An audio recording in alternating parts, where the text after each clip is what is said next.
And ఇప్పుడు మా very hard working, very passionate anchor turned hero మా రవి గారిని మాట్లాడవలసిందిగా రిక్వెస్ట్ చేస్తున్నాం. Thank you, Shravanti. Thank you so much. Loving your work each and every day.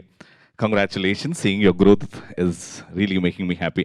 వచ్చిన cinema lovers అందరికీ మా మీడియా వాళ్ళందరికీ కూడా స్పెషల్గా థ్యాంక్స్ అండి. యాంకరింగ్ చేశాను చిన్నప్పటి నుంచి సినిమాలకు రావాలి, సినిమాలో కనిపించాలి అని ఒకటే గోల్. కానీ దానికంటే ముందు యాంకర్ రవిగా మీ అందరికి ఇప్పటివరకు తెలుసు, కానీ ఇప్పటి నుంచి రవి, యాక్టర్ రవి అనిపించుకుందాం అనుకుంటున్నాను. నా కులం సినిమా, నా కులదేవుడు సీనియర్ ఎన్టీఆర్ గారు అండ్ మా కుల పెద్ద మా మెగాస్టార్ చిరంజీవి గారు. అదొకటే నమ్ముకొని ముందుకెళ్తున్నాం. సినిమా తప్ప, ఇండస్ట్రీ తప్ప, కెమెరా తప్ప, మైక్ తప్ప, యాక్టింగ్ తప్ప ఏమీ తెలియదు.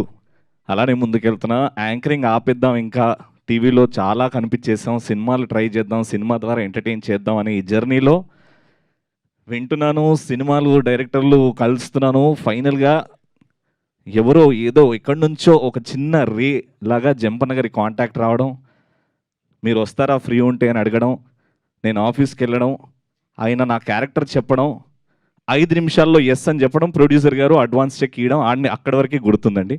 దాని తర్వాత రెస్ట్ ఇస్ హిస్టరీ. అమేజింగ్ వచ్చింది. అంటే నేను ఇంతకాలం వెయిట్ చేసినందుకు 2017లో నా ఫస్ట్ సినిమా. దాని తర్వాత సినిమా గురించి లెక్కలు తెలుసుకున్నాక సినిమా చేద్దాం అని చెప్పేసి ఆపేసా, ఒక లెసన్ లెర్న్ట్ అని చెప్పేసి. దాని తర్వాత ఈ సినిమా చేస్తున్నప్పుడు ఒక ఎక్సైట్మెంట్, నేను ఫైనలీ బిగ్ స్క్రీన్లో కనబడుతున్నా, ఫైనలీ ఒక cinema set, finally action cut. అంటే పెద్ద సినిమాలు ఎలా అవుతాయో అలా ఆ ఎక్స్పీరియన్స్ వచ్చింది. మా డైరెక్టర్ చెప్పినట్టు ఆ కాస్ట్ గురించి మాట్లాడేటప్పుడు, ఈ సినిమా గురించి మాట్లాడేటప్పుడు కొంచెం బేస్ వాయిస్లో మాట్లాడు, అందరికీ భయం అయిపోయింది ఈ సినిమా అంత సీరియస్గా ఉంటుందేమో అని. బట్ చాలా కమర్షియల్ వేలో సొసైటీలో ఏదైతే చిన్న విషయం ఉందో ఆ కాస్ట్ వల్ల మనం అందరం కొంచెం ఎక్కడో ఆలోచిస్తాం, ఆ పాయింట్ తీసుకున్నామండి. కానీ కమర్షియల్గా కంప్లీట్ ఎంటర్టైన్మెంట్ సినిమా.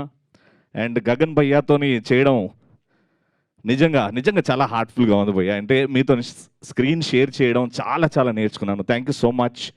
వరుణ్ అన్న అండ్ సత్యం రాజేష్ అన్న గురించి చెప్పాల్సిన అవసరం లేదు, దెర్ ఆల్రెడీ ప్రూవ్డ్. మా జంపన్న ఏకే జంపన్న కాదు, AK-47 అని పిలుస్తాను నేను. అస్సలు ఆ కలంలో ఉన్న బలం, ఆయన థాట్స్కి హ్యాట్స్ ఆఫ్ జంపన్న. అండ్ ఫ్యూచర్లో one of the best directors అవుతారండి. And one of the most important and most liked person is మా ప్రొడ్యూసర్ గారు. సార్ నేను ఈ సినిమా చేస్తున్నాను, నాకు ఆ స్క్రిప్ట్ నచ్చింది, అన్నీ బాగున్నాయి, బట్ ఇవన్నీ పక్కన పెట్టేస్తే you're such a sweet person sir. మా ఇండస్ట్రీకి మీలాంటి ప్రొడ్యూసర్స్ రావాలి, ఉండాలి అని మనస్ఫూర్తిగా కోరుకుంటున్నాను. అండ్ ఈ సినిమా ద్వారా చాలా డబ్బులు రావాలి, ఆ డబ్బులు మళ్ళీ సినిమాలో పెట్టాలని కోరుకుంటున్నాను sir. Thank you so much. And